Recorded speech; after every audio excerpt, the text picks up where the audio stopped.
Radians, our new language, new way we're going to speak about angles. They're good to describe angles another way, just like Fahrenheit and Celsius, huh? 32 degrees Fahrenheit, 0 degrees Celsius, same thing, just two different ways of measuring it. It's kind of the game. We can measure angles in degrees, or we could represent them by using radians. Let's jump into radians, because this is what we're going to use throughout this book, pretty much, or throughout this course primarily. A little bit of degrees here and there, but mostly we're going to use radians. So let's start getting used to this new language. So we're going to learn a couple key terms, couple of variables, things we're going to do. So a little learning process here.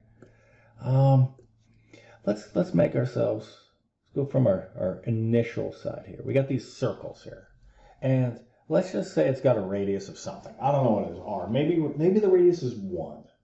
Maybe the radius is just 1. Maybe the radius is 5,000. But it's just a radius of that circle. And it doesn't really matter where you draw another one. If I could connect it back to the circle again, that'd still be the radius, right? Well, look, I just made some sort of angle inside of this circle. I made an angle inside of this circle. So let's write this down first. R, that's our radius of a circle. All right? Now, let's get into here a little bit, and let's put our angle in between. And let's call that one theta. So there's our angle. Cool. Let's imagine that what we're cutting out here is we got a big old piece of pizza. And you want to cut this piece out. Now I'm going to put this in purple out on the outside. And that's the crust. All right, that's the crust of the pizza. And how long the crust is, we're going to represent with this little letter called S. And S, that's the arc length. So there's your little vocabulary term right there. S is your arc length. If you're going into calculus, you're going into physics, you're using trigonometry for anything, you got to know your arc length. You got to know what that means. So S typically represents a length, displacement, that. So arc length. Cool. There we go. We just talked about some stuff, radius and angle and the arc length. Now I'm about to do something very, very confusing with you. So just bear with me. Here's our definition of what a radian is. One radian, RAD sometimes. We typically don't have any sort of unit for it. We don't write anything with it. You'll see in a while. Is the measure of a central angle theta. Hey, look, there's our theta. Theta. That intercepts an arc S. See how fancy this shit is? No wonder people can't learn math. They write it like this. But you know what it's doing? It's covering its ass, and it's actually going to make sure that it covers every little thing. That intercepts an arc S equal in length to the radius R of the circle. Algebraically, this means that theta is equal to S over R, where theta is measured in radians. That's a lot of freaking words, dude. It's just saying this. Hey, when your radius is the same length as the arc length, we just say that the angle is 1 radian. And there's our new unit of measure. It's there's nothing to understand here other than the fact of like somebody back in the day went, yeah, when that's equal to that, we're gonna call it a radian. Let it go. Just let it go. I have many students that have aced this class, and they couldn't have told you what. And I asked them what a radian was, and I don't freaking know, but they knew how to use them. So this isn't a proofwriting class. You don't have to know all this stuff. We're just trying to get used to the idea that we have this new concept of a radian. And if that's about 1 radian, let me show you this little picture right off on the side. This comes from your book. That's about the angle for a radian right here. 1 radian. What is it? I think 1 radian is about like 57 degrees or something like that. So that's a 1 radian. And then there's a second one, and a third one, and a fourth one, and a fifth one, and a sixth one. and then it's like 6.28 or something, and this one's like, I don't know, it's somewhere near 3.1415, and then there's all these digits that just keep going on and on forever right there at that y-axis, and then this one over there is like 6.283 something. I don't know, it just keeps going on and on forever. I wonder if you can tell what I'm talking about, but it's neither here nor there. It's just a measure. So we can actually tie the two things together. We can put degrees and we can go to radians. We can go from radians and we can go to degrees. Now, well, I like to play a little game. Let's just play a little game. Let's go right up to here. And if this length here is r, all right, and we have this new thing that says that our angle is equal to, what is it? What does it say? Here, this is our new formula. This is our new formula for finding the angle in radians. Okay, so once again, make sure we keep that the radius, the arc length, and the angle. So let me actually color code that up for you with our little key there. So there's our angle. If you remember back to, I don't know, algebra, I don't want to bring up any bad memories or anything from algebra or any of your math classes. Does anybody remember the formula for the circumference of a circle?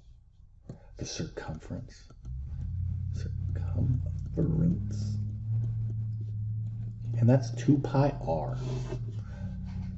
2 pi r to go all the way around the circle. So that's saying that if this has a radius of 5, this circle, if you go all the way around in the circle, all the way, and you were to measure that length, it would be 2 pi r. Okay? For the entire length. So what we'd be thinking is that this would sweep it out all the way around in a circle. Our theta, our angle,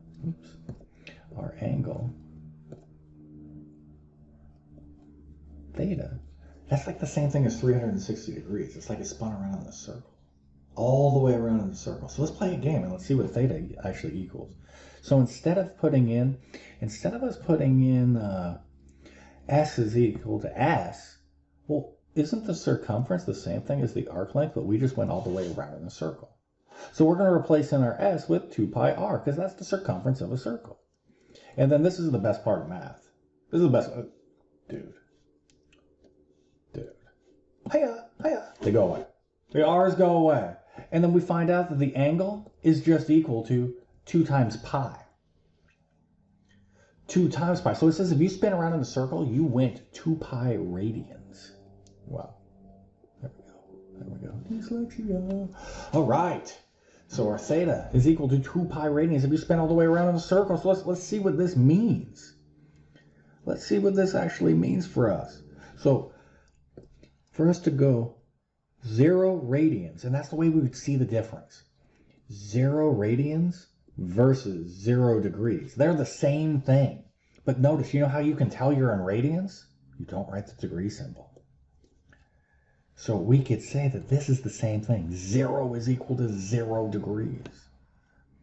And then we learned that 2 pi, well, that's the same thing as 360 degrees. And notice, I don't write radians over here. I can put radians in there, put in RAD, but you don't need to. It's implied. So let's write that in. If we were to go all the way around in a circle, our angle spun all the way around the circle, we could say that this is 0, or it's at 2 pi. They terminate at the same spot. So if you spin all the way around in a circle, that's 360. Well, let's cut it in half now. What's half of 2 pi? Half of 2 pi is just pi. So to go halfway around a circle, we would find out that we went pi radians. So pi radians is the same thing as 180 degrees. Let's go to another. Let's only go 90 degrees this time. Let's just go to here. Let's just make our angle just come out and just go to there. What's half of pi? You know what half of pi equals? Half a frickin' pi. So there we go. We got half a pi. And so that's got to be the same thing as, isn't that the same thing as 90 degrees? that little right angle. So pi over 2 is 90.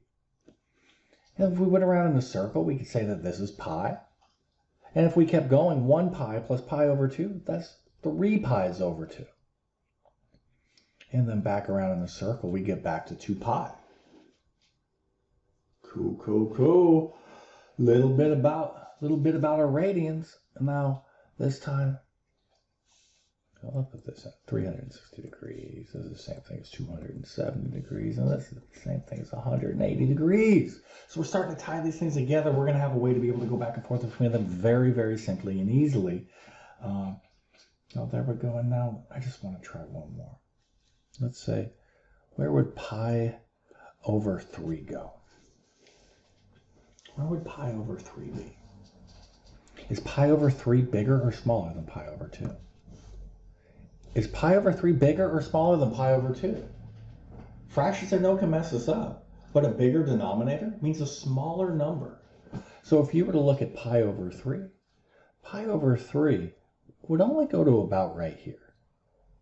It would create an angle about like so. This would be about pi over 3. And we'll see that this is actually the same thing as 60 degrees. When we go back to start learning about going back and forth between it. But this is our game. This is how we begin. One last thing. I just want to talk about our quadrants. Get this out of here. Talk about just some quadrants. Now this is, actually let me pull up a whole new one. Sorry for that abrupt start and stop. Just wanted to do one more thing with you and talk about the quadrants. So this is our quadrant 1. This is quadrant 2. This will be quadrant 3. And this is quadrant 4. And this can still be your x and your y-axis when we're thinking about this. But this is also where theta is equal to 0. Theta is equal to pi over 2. Theta is equal to pi. And theta is equal to 3 pi over 2. And theta here could also be equal to 2 pi. There actually was called coterminal. We'll talk more. We'll have a whole thing just on coterminal. So we're going to say quadrant 4. Quadrant 4, we would say that quadrant 1, my bad, misspeaking here. Quadrant 1, our angles would need to be in between 0 and pi over 2. Any angles in the second quadrant would need to be between pi over 2 and pi. In the third quadrant, our angles would need to be between pi and 3 pi over 2. And any angles in the fourth quadrant would be between 3 pi over 2 and 2 pi. So that's going to be kind of our measurement. We got to get good with this stuff. I know it's weird and there's fractions and nobody likes fractions. But we get good with this because we use it a ton, and it actually after a while makes it, I hate to say the word easy, but easier. By learning a little bit about this, it's going to make your life a heck of a lot easier than just by using degrees. So I know it's a lot to digest, but you can do it. I'll see you in the next one. We'll start defining some more simpler things. And maybe we'll start messing around with going back and forth between degrees and radians. See you in the next one.